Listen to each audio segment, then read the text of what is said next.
दुश्मन को फना करने के लिए हमारे बहादुर फौजियों की हमारे भाई पे गोली चली। તો મિત્રો આજે આપણે વાત કરવાની છે સ્કાય ફોર્સ દેવા મૂવીના બોક્સ ઓફિસ કલેક્શન વિશે। તો વિડીયોમાં એન્ડ સુધી બન્યા રહેજો। અક્ષય કુમારની પહેલાની ફ્લોપ મૂવીની ઓપનિંગ વિશે પણ થોડી ચર્ચા કરીશું। તો વાત કરીએ દેવા મૂવીની, તો દેવામાં શાહિદ કપૂર ઉપરાંત પૂજા હેગ્ડે, કુબ્જા શેખ અને પાવેલ ગુલાટી પણ મુખ્ય ભૂમિકામાં છે। જેક્સ બેજોયના બેકગ્રાઉન્ડ સ્કોર અને મલયાલમ સંગીતકાર અને વિશાલ મિશ્રાના ગીતો સાથે દેવાને અમિત રોય દ્વારા શૂટ કરવામાં આવ્યું છે અને શ્રીકર પ્રસાદ દ્વારા સંપાદિત કરવામાં આવ્યું છે। દેવા ફિલ્મ શાહિદ કપૂર અભિનીત ફિલ્મ છે જે એક્શનથી ભરપૂર છે। રોશન એન્ડ્રુસ દ્વારા દિગ્દર્શિત આ ફિલ્મ તેની પોતાની 2010ની મલયાલમ ફિલ્મ મુંબઈ પોલીસની રીમેક છે જે પૃથ્વીરાજ સુકુમારન દ્વારા પ્રેરિત છે। ટ્રેન્ડ વેબસાઇટ અનુસાર મૂવી શરૂઆતના દિવસે 4-5 કરોડ રૂપિયાની કમાણી કરશે તેવી અપેક્ષા હતી,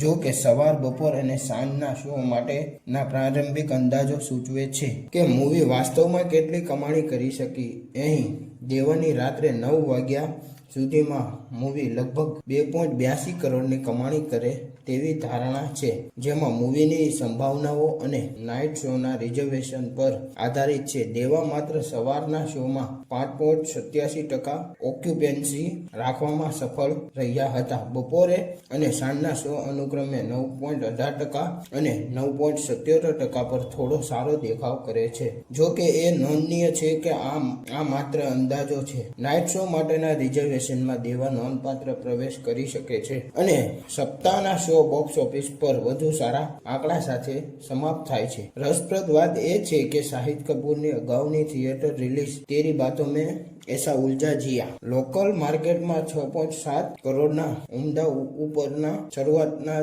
દિવસે સાથે સમાપ્ત થઈ। જોકે ટ્રેન્ડને ધ્યાનમાં લેતા દેવા કદાચ તાજેતરની અક્ષય કુમાર વીર પહારિયાની મૂવી સ્કાય ફોર્સ જે 2025ની સૌથી વધુ ઓપનિંગ કરનારી હિન્દી ફિલ્મ બની છે, શરૂઆતના આંકડા સાથે મેળ ખાતી નથી। ટોચની 3ની લિસ્ટ બનાવતી અન્ય મૂવીઓમાં ઇમરજન્સી અને ફતેહની સમાવેશ થાય છે, જેણે અનુક્રમે 2.5 કરોડ અને 2.4 કરોડની કમાણી કરી હતી। એવું લાગે છે કે દેવા આ લિસ્ટમાં બીજા સ્થાને આવી જશે। હવે વાત કરીએ દેવાના ઇન્ડિયા નેટ કલેક્શન 1 થી 8 દિવસ। Day 1 5.5 crore, day 2 6.4 crore, day 3 7.5 crore, day 4 2.75 crore, 5 2.4 crore, છઠ્ઠા દિવસે 2.35 કરોડ, સાતમા દિવસે 1.79 કરોડ, આઠમા દિવસે 0.5 કરોડ, એટલે અઠવાડિયાનું કલેક્શન 28.49 કરોડ થયું છે। અને નંબર 2 સ્કાય ફોર્સની બોક્સ ઓફિસ કલેક્શન વિશે વાત કરીએ તો sky force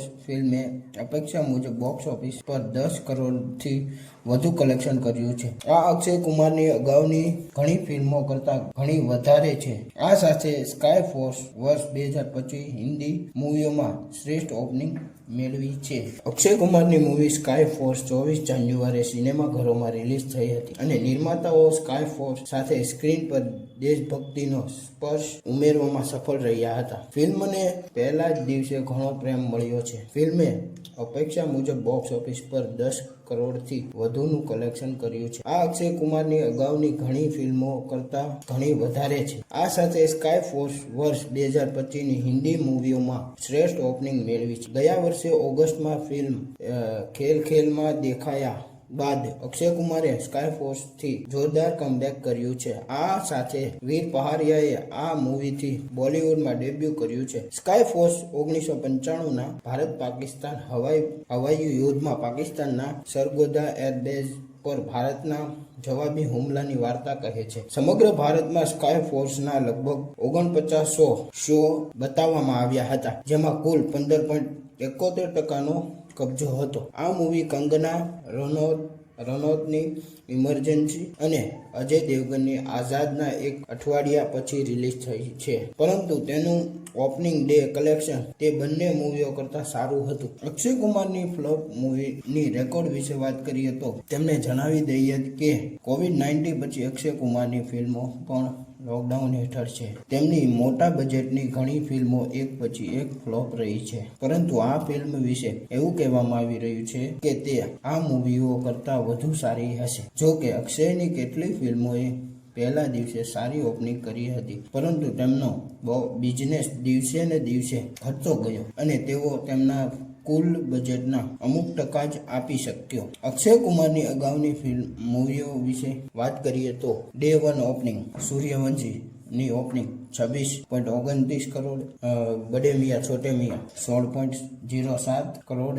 Ram Setu 15.25, Bachchan Pandey 13.25, Samrat Prithviraj 10.70, OMG 2 10.26, Raksha Bandhan 8.20, ઇન ગેમ 5.23, mission Rani Ganj 2.80, bell bottom 2.75, Sarfira 2.50, selfie 2.55 કરોડની ઓપનિંગ રહી છે.